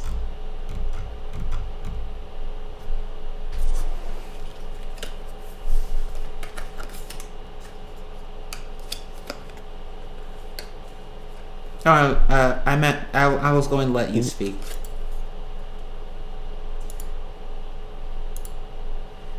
Oh, did his mic get fucked up? Oh my god. Why?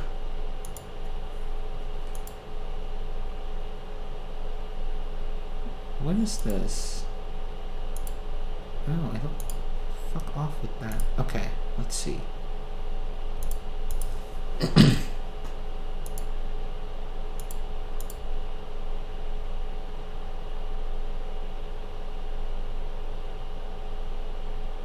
Yeah, I think something went wrong with this mic.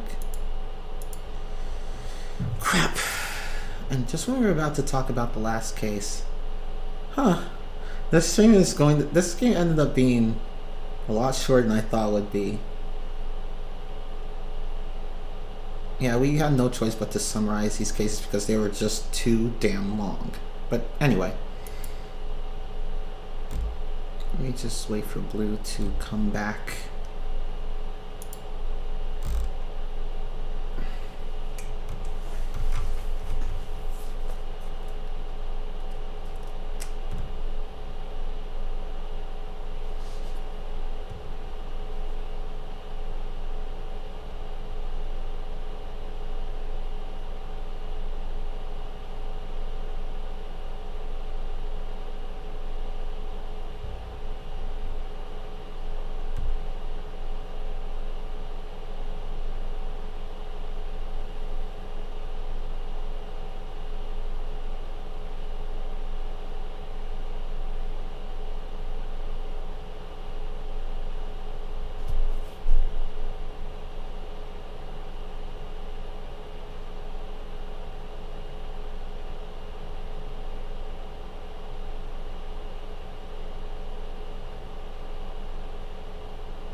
Yeah.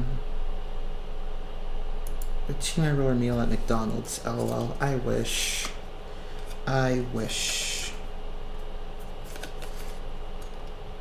As long as I don't get some stupid commercial with it, it's not what I want.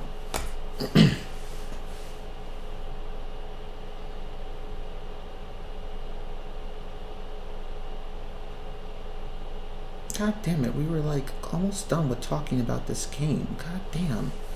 Always something. There's always something with Discord.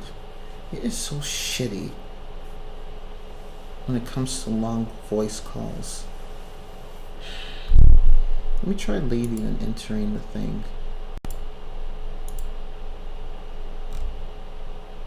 Hello? Yeah, sometimes this happens to Blue.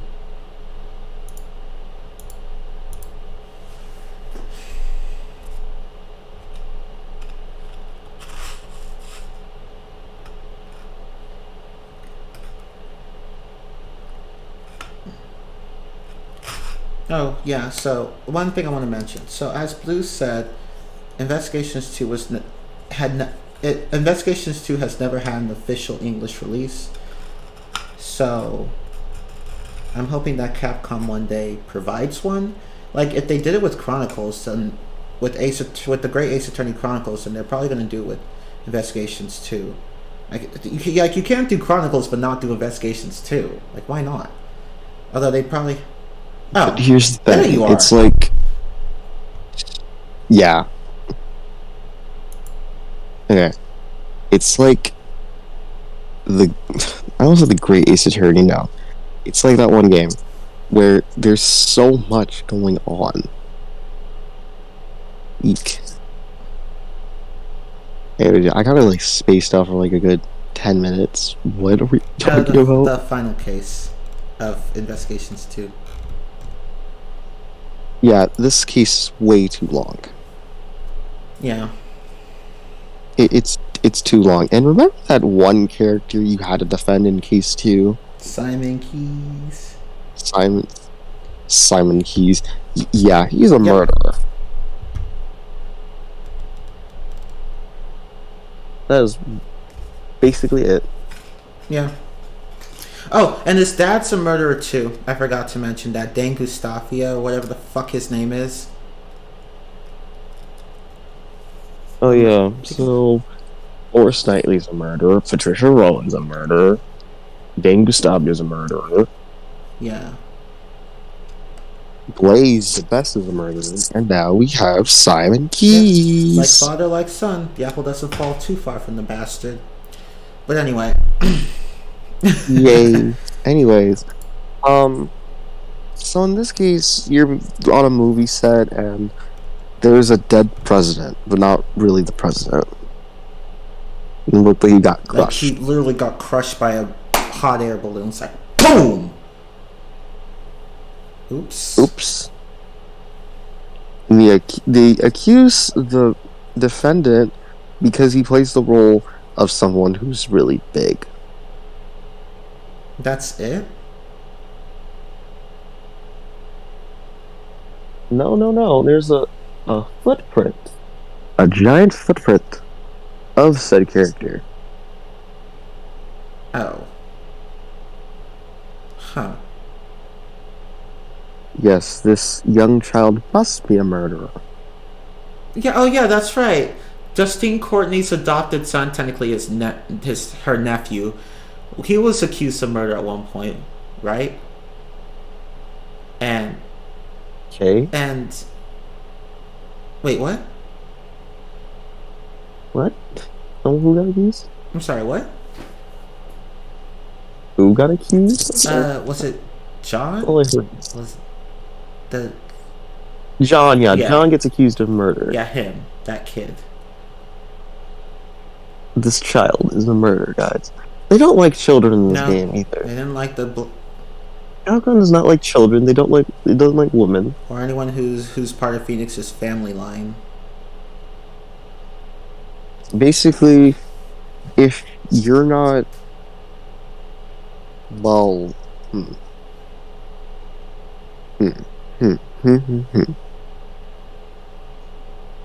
Who does Capcom like? Basically every prosecutor, I guess. Almost every prosecutor. If you're not a prosecutor or you're not Professor Layton, Capcom will make sure you Basically. suffer. But yeah, it turns out that president that got murdered, that wasn't actually a president, Goofy. I think it was a body double or something like.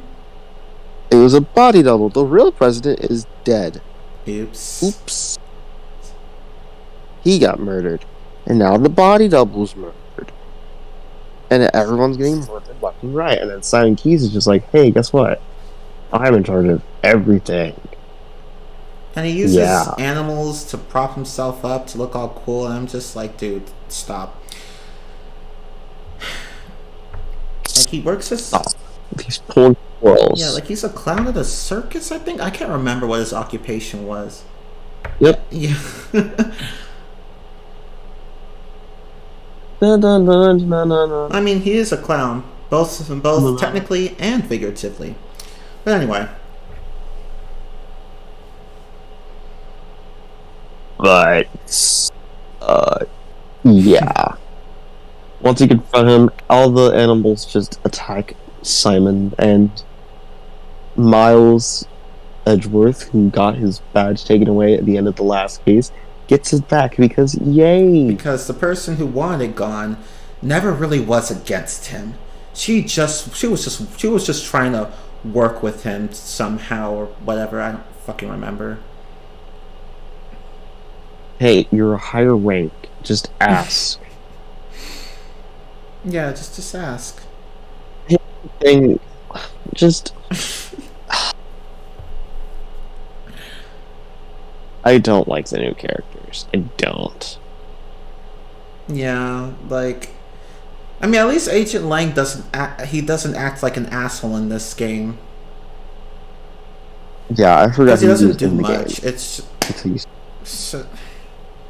he's very hands off. Like, the only time he shows up for like the only time he ever does anything is when he accuses the judge of being the murderer of the last case, I think.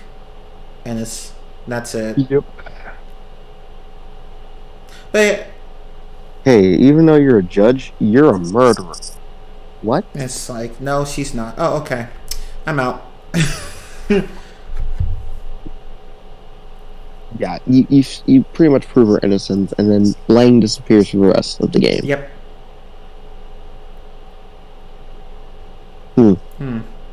Wow, okay. But yeah, this game functions the same way as Investigation 1's did, except it's much more bearable. Yeah, but unfortunately it's longer and not in a good way, so... There's a lot of padding. Like, there's so much padding. Like, you don't need half of this stuff. Yeah. And Simon's motive for wanting to do all this stuff is just like... Why? Yeah, I don't even remember what his motive was. I'm looking right now.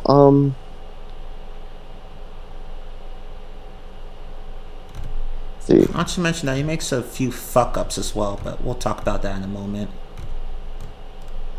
He's just like, oh, I lost my dad. I hate my friend. Girl. Right, like, so, there was like... Okay, so their two dads, Horace and Simon's dads, were like part of a cooking competition or whatever. I don't fucking remember. And Horace was like sent by his dad to go and prevent Simon from going to his dad to help him with the cooking competition because Simon's dad couldn't taste. Like, he had no sense of taste. He couldn't taste things. And then...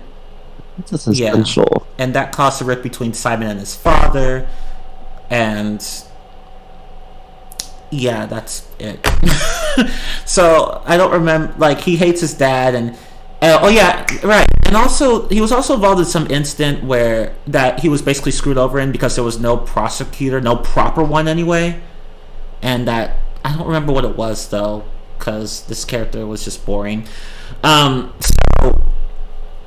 Yeah, like that's why he hates life and how he finds. Oh right, there's another character in this game. He's an assassin just like Shelly the Killer. I think his name was Sir. You kind of see him. I think his name was Sirhan Dogan. That's what it was. Yep, he's in case 2, actually. Oh yeah, he does show up earlier, but then he shows up here and then prevents Shelly the Killer from killing Simon. I forgot why. And then Shelly the Killer's like, fine, I won't kill Simon. That's not normal. It's like, from one assassin to another, please do not kill this man. Okay. And then he just fucks off. Okay. Oh, alright. Although, why he would attempt to do it right in front of, like, how many people in that area? Okay. Are you sure you're an assassin? No, I just like to call myself that. Seriously, he was surrounded by how many people, and he just tries to kill Simon right there in public. Did he just not care anymore? I don't know. I don't know. No. And there are other problems with Simon. For one thing, okay, so he committed murder of the body double. He was the one behind the body double's death. Instead of just dumping the body in any area other than the fucking movie parking lot, what the fuck ever, the film lot, he just dumps in the film lot and tries to frame John for it. And I'm just like, why? When you could have just disposed of the body. Because it's right? a child. Like, you could have just disposed of the body somewhere else. That's too hard. God, I know. I'm just, and even if, let's say even if he had a good reason to do this, he could have tried to treat, like, everyone discovers that Simon, was involved in this. He could have tried to convince everyone that, oh, this was just all one big accidental death, which would have made sense, but he didn't do that. Because what reasons? Oh my god. This character could have been good, but he was screwed over. Yep. And that's really it for case 5. Yeah. It's long and complicated. And needlessly so. And there's also another... Oh, go ahead. Oh, it's because this case loves padding. And it just dumps a whole bunch of information all at you. Which is probably why I don't remember most of it. Like, there are some things that came up just that I just remembered. I was like, oh yeah, this happened. It's just too... This game was just too long. And there's another stupid... There's really another... Actually, there are multiple stupid moments in this game. Another stupid moment was when Edgeworth and Sebastian were, like, at Sebastian's house, or Blaze's house, I don't fucking remember, and they found a piece of an old newspaper, and you see a handprint that says the word death, which means that... Whoa! Foreshadowing. Wait, what? Foreshadowing. Oh yeah. Intent. Basically. And those were from Blaze's gloves. So see, you would think Edgeworth and Sebastian would say, oh wait, the gloves prints are on this newspaper. Sebastian's dad must have handled it. No, they use a fingerprint analysis, and I'm just like,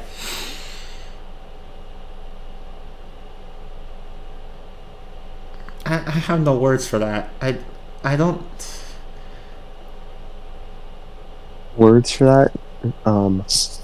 Yeah, like, why are you calling for a fingerprint analysis when those are clearly glove prints? And even Blaze... Because those look like fingers. Yeah, honestly. And because we need a section where we analyze with, fingerprints. Because why the fuck not? And even Blaze calls them out on it. He's like, what kind of idiot wouldn't use gloves? I'm just like, yeah, see. I guess no one in games knows how to use gloves. Right? Although the gloves end up implicating him anyway because, you know, one of the letters was like half faded and his same on the newspaper and the same applied to his gloves. So it's like, oops, now we have evidence against you. And Blaze is like, shit. So it's like, I mean, it still worked out, but yeah, you know, you didn't need a fingerprint analysis.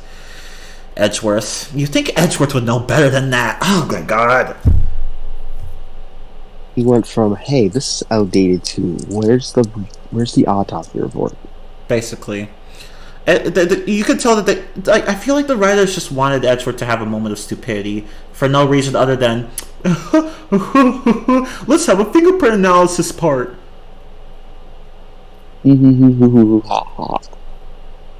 Wow. Yeah, that's really K5 in a nutshell. They bring back one character you talk to like 3 times and it's, hey, I'm the real murderer. Come get me. And it's like, okay, gets him. Shit. Hey, you weren't supposed to do that. Well, you told us to. Yeah, I wasn't being serious. Oh.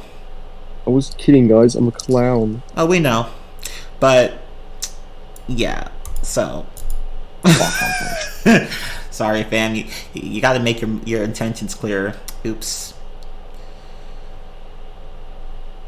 Oh yeah, and the kidnap. Okay, so at one point, a group of kidnappers, you know, takes John, Courtney's adopted son, right, to some location, except you know that they typical Ace Attorney faction. They take the wrong person. They take Sebastian instead, who looks nothing like John. Nothing. It's because they're both white. Right? It's like he's white, but he's taller and he has different colored hair. No, he's a guy. But take him. Oh, okay. Okay, boss. It's just like, like, how do you guys make such a dumb mistake? That's literally the only reason why the culprit gets caught, because they kidnapped the wrong person. Oh my god, more plot-induced stupidity. There's a lot of plot holes that I won't even bother to get into because, like, I'm fighting a battle between just sleeping and staying awake. I don't blame you. Because I'm just so lost. Yeah, I don't blame you. It's just, I think we've covered pretty much all the issues. There might be more, but, you know, we can only do so much. There's too much to talk about. Yeah, but, I mean, Investigations 2 was definitely a fun game. It just, you know, had some structure issues and logic issues. It's a really good game. It's a really good game, but bad logic, but it has an amazing soundtrack, I will say Very that. true. I think it was the Cornered theme or something like that. Turn that up. Turn that shit up! That is a certified food classic. Yep. It slaps. In more ways than one. Ha ha ha. Plus, these cases are better than Investigations 1. You don't have some stupid kidnapper who happens to be a spoiled rich kid. Yeah. Very true. Then again, it's kind of more... No. Never mind. No. Not more bearable than spoiled rich kid whining.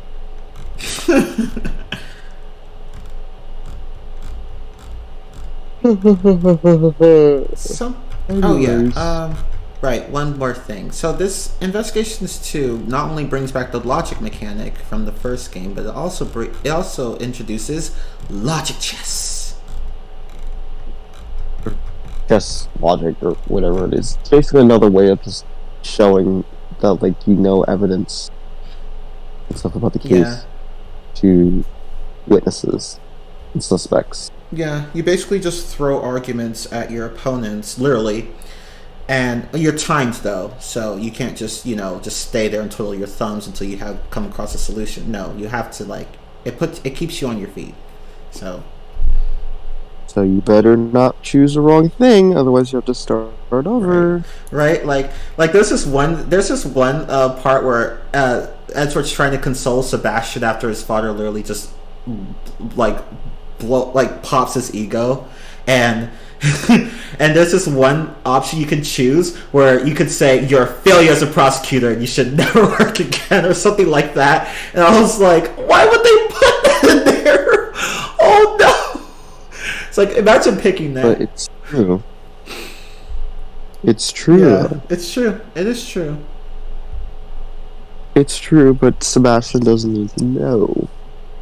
It's like, but he ends up with the help of Edward. He ends up, getting his father back. It's just, yay! See, Sebastian isn't completely useless. Mostly useless, but not completely. There's a difference. Same with Sakura. Well, no, I'm giving her too much credit. Anyway, The trash can? the trash can. The pink-haired trash The pink can? trash can. Yes. Whoa, I didn't know she had a name. Yeah, she did. I named the tree girl. I call her the tree girl.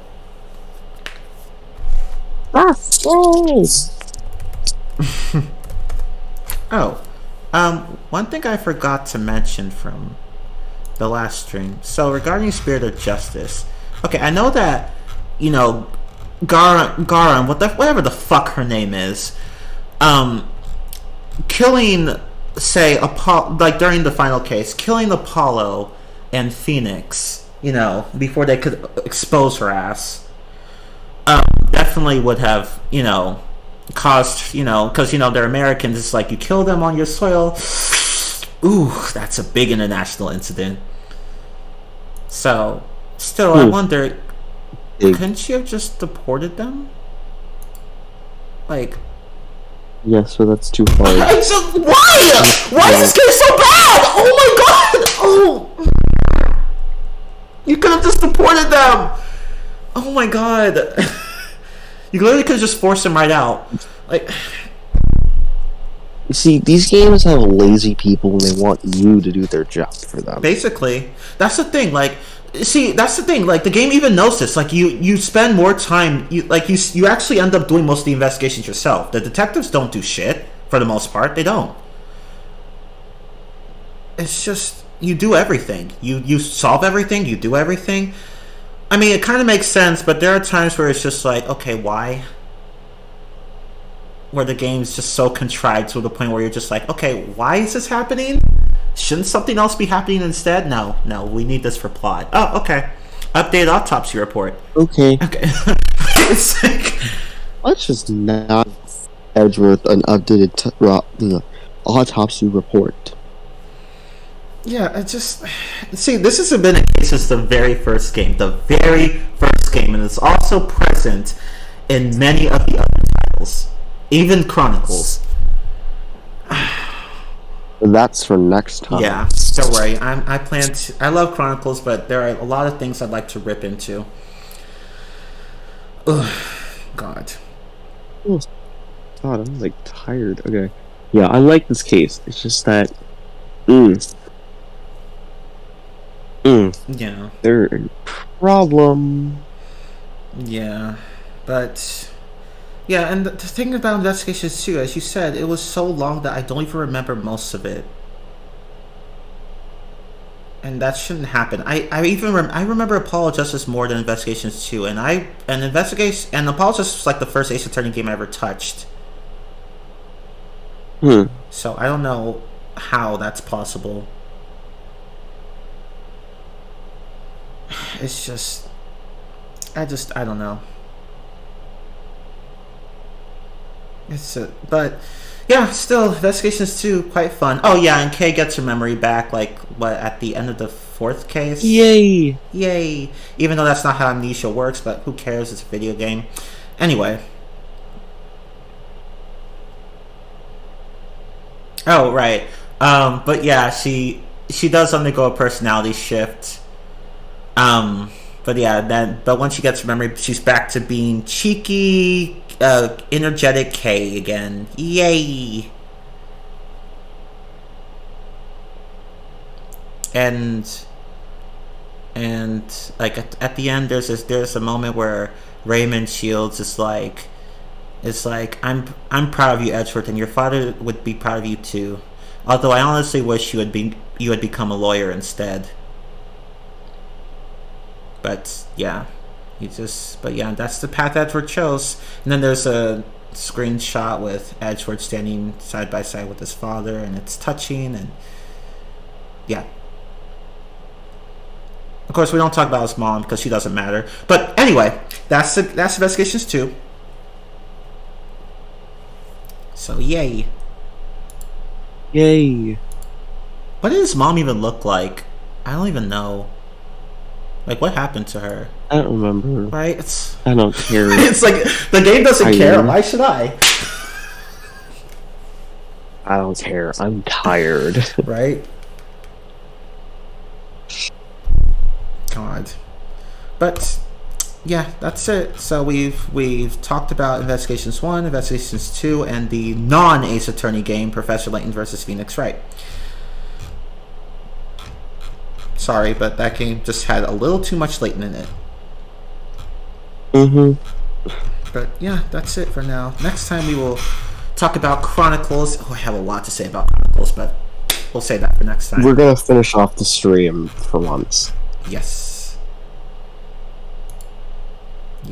And we're gonna talk about the final 2 games. I want to call them prequel games? Yeah. I call them the prequel series, so yeah. Is it really a series if it's 2 games? It's mini-series. Let's just say mini-series. Yes, the prequel duology at this point. Yes. Which has a structure... His Chronicles is just... Oh, go ahead. His Chronicles is just a remake. Well, not a remake, but like, just a dubbed version. Yeah, so it's the official English release of the Japanese release. And it's not the fan translation, no. That's completely different. So... No, this is an official translation, which means people were paid. Yes. And it is actually very, very good. Although there are problems with it, but we'll say that for next time. Yeah, so... Oh, I forgot. There was something else I was going to mention. Go ahead and mention that, because we're at the end. Crap, I forgot. What was it? Damn. No. I will say the breakdowns in this game is funny. They are funny. Yeah, they are. Oh yeah, that reminds me. Yeah, this game has a structure similar to Investigations 2 in that all the cases are connected somehow, but yeah. Oh, Investigations 2 is like Investigations 2. Whoa. Yeah. Yeah, in both Investigations game, that's what I meant. But yeah. Yeah. But all the cases are connected somehow, through one way or another. Yeah. Oh, and I kind of like it, but at the same time, not really. Yeah, it has problems. Surprisingly, people have problems mostly with adventures. With me, it's Resolve, but we'll get to that later. And yeah, as you said, the breakdowns are pretty funny, especially the very last one, Resolve. That one was just the most intense breakdown I've ever seen. Oh no, the monkeys are getting out. Oh no. Why are you calling us monkeys? It's like, because I don't know. But yeah, we will save that for next time. Ace Attorney Chronicles, the newest release. It was released July of last year. Yeah. Whoa. Yes. Recent. Yes. So it took like 4 to 6 years to release something to make an official release for something that came out like several years earlier. So yeah, but I mean, I'm glad we have it because we're a little late to the party. Yeah, it's like, and plus there's a bit of extra content that's not in the original release, and there's a bit of content in the original release that's not in Chronicles, but I'll explain that later as well. But anyway, that is that. Yeah. Thank you all so much for watching this rant stream, and if you're angry that we spoiled the games for you, well, don't be stupid next time, because spoiler warning, right? It's like, oops, sorry. Where's my oops counter? I think it broke, so I threw it away. Oops. Oops. I had a warranty on it. Shit. Well, it'll be fine. But We'll be fine, man. I mean, we said that with Apollo Justice, and look at how it turned out. Oh. It's like Apollo Justice is like, I'm fine. I'm like, no, you're No, not. you're not. No, you're not. Your game sucks. Sorry. Poor Phoenix. You actually have the better games overall. It started off so well, and then the story went off the rails. Basically. And then Duel's Destinies kind of salvaged it, and then Spirit of Justice went and fucked it up again. And I'm just like, oops. We're going downhill. Oops. But yeah. Thank you all so much for watching. This was fun. Anyway, I am Chimmerler15. I'm Blue. And we will see you guys next time. Until then. Like what you saw. Yep.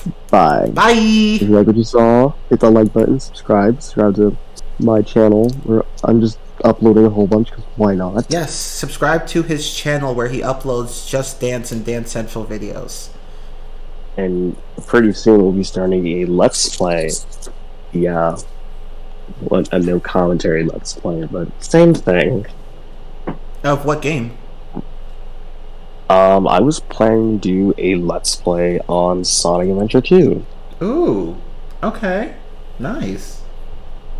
Yes, either that or Sonic 06, but then again, do I really want to play Sonic 06 again? Honestly, I didn't even, like, when I played the DLC recently, I was just like, but I did anyway, so, yeah, you probably won't, but who knows. Or, you know, I can just do the story mode of Dance Central. That too. It's up to you. But that would mean I have to actually play the game, but whatever. I'm gonna do a Let's Play pretty soon, so stay tuned for that. Yes, go watch his content. Blue Wolf, that's his channel name. Yes, I'll put it in the description somewhere. Not the description, the comments. Yes. But anyway, bye everyone. Bye. I'm gonna go sleep.